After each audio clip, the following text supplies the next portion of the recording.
আসসালামু আলাইকুম। যারা ১৯তম শিক্ষক নিবন্ধনের প্রস্তুতি নিচ্ছেন তাদের জন্য দারুণ একটা সুখবর নিয়ে এসেছি যে ৩১ জুলাই ২০২৫ এর মধ্যেই আপনাদের ১৯তম শিক্ষক নিবন্ধনের সার্কুলার প্রকাশিত হবে।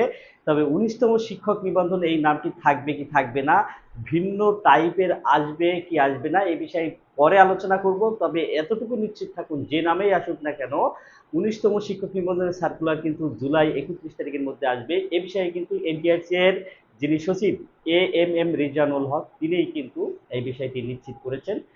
তবে এনটিআরসিতে বেশ কিছু পরিবর্তন আসতে চলেছে। তবে তিনি যে জুলাইয়ের মধ্যে পরীক্ষার সার্কুলার ১৯তম সার্কুলার দিতে আগ্রহী, সে বিষয়ে কিন্তু তিনি আগ্রহ ব্যক্ত করেছেন।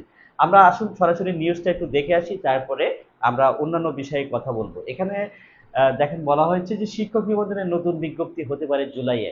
যে বিষয়টা বলছিলাম তিনি এ বিষয়ে বলছেন যে আমরা আগে নিউজটা পড়ে দেখি। এখানে সরাসরি বলছে শিক্ষক নিবন্ধনের বেশ কিছু পরিবর্তন আনতে যাচ্ছে অন্তর্বর্তী সরকার। বিষয়গুলো নিয়ে শিক্ষা মন্ত্রণালয় কাজ করলেও এ বিষয়ে জনপ্রশাসন ও আইন মন্ত্রণালয়ের মতামত প্রয়োজন। এই মতামত পাওয়ার পরপরই শিক্ষক নিবন্ধনের বিজ্ঞপ্তি প্রকাশ করা হবে বলে জানা গেছে আগামী জুলাই মাসে। এখানে লক্ষ্য করেন বলা হয়েছে আগামী জুলাই মাসের শেষ দিকে বিজ্ঞপ্তি প্রকাশ করা হতে পারে বলে জানা গেছে।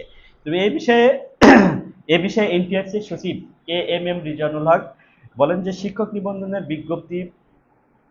বিজ্ঞপ্তি কবে প্রকাশিত হবে সেটি নিশ্চিত করে বলা সম্ভব নয়। তবে মন্ত্রণালয়ের মতামত পাওয়ার পরপরই বিজ্ঞপ্তি প্রকাশ হবে। এখানে বলে রাখা ভালো যে এনটিআরসি এর তারা কিন্তু এ পর্যন্ত ১৮তম পর্যন্ত ব্যাচ ১৮টি ব্যাচের শিক্ষক নিয়োগের মানে নিয়োগের মাধ্যমে সনদ প্রদান করেছে, রেজিস্ট্রেশন কার্ড প্রদান করেছে, যেটার মাধ্যমে অসংখ্য শিক্ষক নিয়োগ পেয়েছেন। তো এখানে কিন্তু অনেক বিষয় আলোচনা হচ্ছে যে এনটিআরসিতে একটা পরিবর্তন, এনটিআরসির মাধ্যমে পরিবর্তন আনার চিন্তা ভাবনা করছে।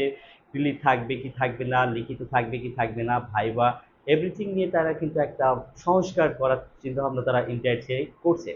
তো সেই জায়গা থেকে আমি বলবো যে পরিবর্তনই আসুক না কেন আর বিলম্ব করবে না, কারণ বাংলাদেশে এখন যে লক্ষাধিক শিক্ষক সংকট এবং প্রতিনিয়ত যে পরিমাণ শিক্ষক অবসরে যাচ্ছে, সেক্ষেত্রে দ্রুত শিক্ষক নিয়োগের কোনো বিকল্প নেই। তো আপনারা চিন্তা করবেন না, জুলাই মাসের মধ্যেই কিন্তু সার্কুলার চলে আসবে।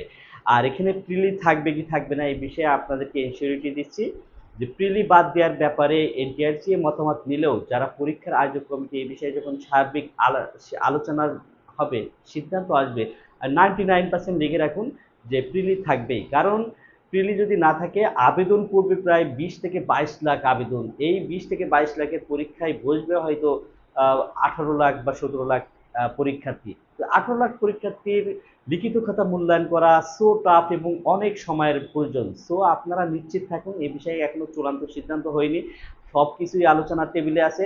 কিন্তু আলোচনার দিন শেষে দেখবেন অবশ্যই প্রিলিমিনারি থাকবে। সো যারা পড়ায় ঢিলেমি করছেন তারা কিন্তু বোকার স্বর্গে বাস করছেন, এবং ১৯তম শিক্ষক নিবন্ধন থেকে কিন্তু আবারও ১ লক্ষ শিক্ষক নিয়োগ দেওয়া হবে।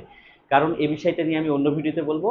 সবার জন্য শুভকামনা, পড়ার জন্য প্রস্তুতি হন এবং ১৯তম শিক্ষক নিবন্ধনের মধ্য দিয়ে আপনার জীবনকে শিক্ষকতার মহান পেশায় উৎসর্গ করুন। সবাই পেজটি ফলো দেবেন এবং চ্যানেলটি সাবস্ক্রাইব করে আমার পাশে থাকবেন। এডিআরসি সংক্রান্ত সকল তথ্য সবার আগে পাবেন এই চ্যানেলে। সবাইকে ধন্যবাদ।